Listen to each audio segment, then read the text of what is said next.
name's Lena. I'm Maddie, I'm Jake. and our topic is interpersonal communications and social and professional etiquette. You may be wondering what appropriate social and professional etiquette communication skills are. Follow me. Communication skills are abilities you use when giving and receiving different kinds of information. Communication skills allow you to understand and be understood by others. These can include, but are not limited to, effectively communicating ideas to others, actively listening in conversations, giving and receiving critical feedback, and public speaking. Having strong communication skills aids in all aspects of life, from professional life to personal life and everything that falls in between. Why is having interpersonal communication skills and etiquette important? Come along. Communication skills and etiquette are important because knowing how to behave appropriately in a professional setting to make others comfortable and treat them with politeness and respect will undoubtedly help your career to thrive. How you present yourself affects not only your reputation but also a company or school's image. Having good etiquette enhances your image because people typically judge you and your organization on how you carry yourself in social and professional situations. Having good etiquette improves Jesus Christ, it's Jason Bourne. many basic business etiquette rules are actually common courtesies, so being polite and having manners will better your school, work, and social experiences. It also ensures workplace relationships stay professional and that colleagues don't blur the line between work and personal life. Having good etiquette can also provide more opportunities for yourself or business if you're always courteous, knowing how to handle yourself in both high-stake meetings, social events, and interviews. You'll impress people with versatility and people skills. But what happens if you don't have good communication skills?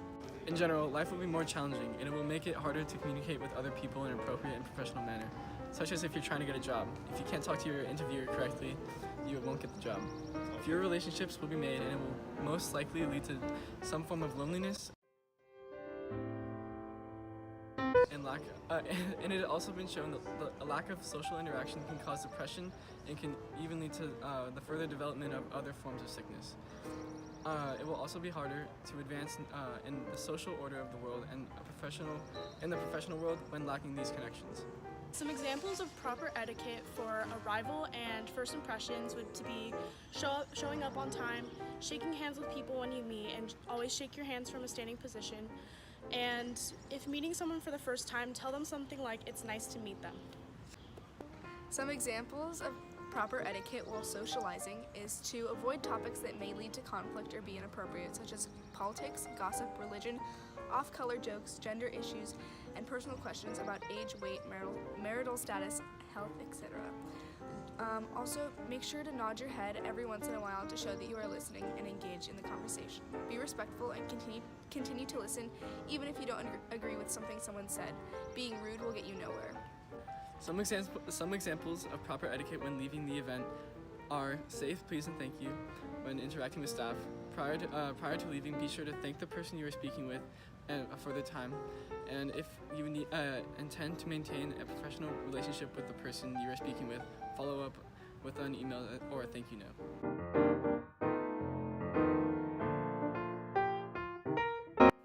Hey everyone, my name is Jenica Larson and I'm going to be talking to you today about the importance of business etiquette. But first, I want to tell you guys a little bit about myself.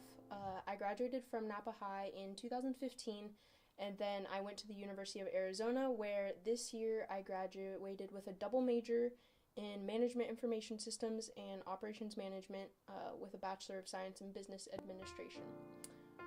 And before I talk to you about some of the importances of business etiquette, I want to highlight a few important business etiquette aspects that you should look out for. And so, number one would be arriving on time. Number two would be dressing appropriately for professional situations. Number three would be being kind to everyone around you. Number four would be your body language in professional situations. And number five would be introducing yourself and others in situations where some people may not know each other. And there's a lot more examples of business etiquette, but those are some of the most important ones that I found myself using throughout my internships, jobs, and throughout college. So the importance of business etiquette was first instilled in me when I was rushing a professional business fraternity called Alpha Kappa Psi. To become a member of AKSI, I had to complete 45 professional mock interviews with active members. And so this experience kind of shed a light on the fact that when in professional situations, it's very important to know your audience and the proper etiquette for the audience in which you're interacting with.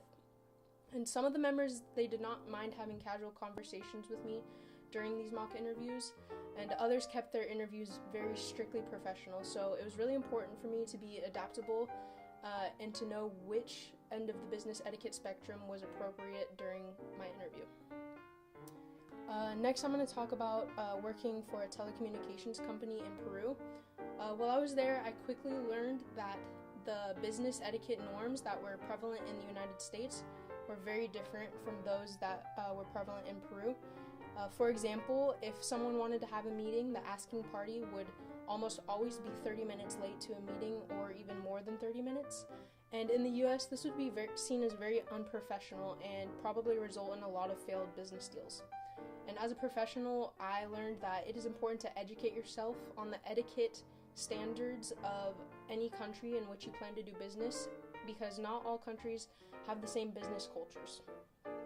And lastly, in closing, I want to say that professional behavior and etiquette in the workplace and even in school can foster very strong relationships amongst your peers, your professors and students, managers, staff, and even clients in which you work with. Proper etiquette displays a sense of honesty, and it honestly promotes trust between the two parties working with each other. And trust is very important in any sort of business dealing to ensure that all parties agree and that all parties are on the same page. So going into college and going into professional development as a high school student, you just have to practice and develop your own business etiquette procedures and standards, so that you could develop ways that you know that you're practicing good business etiquette, and so that you can create a good reputation for yourself in any professional setting that you are in. Thank you.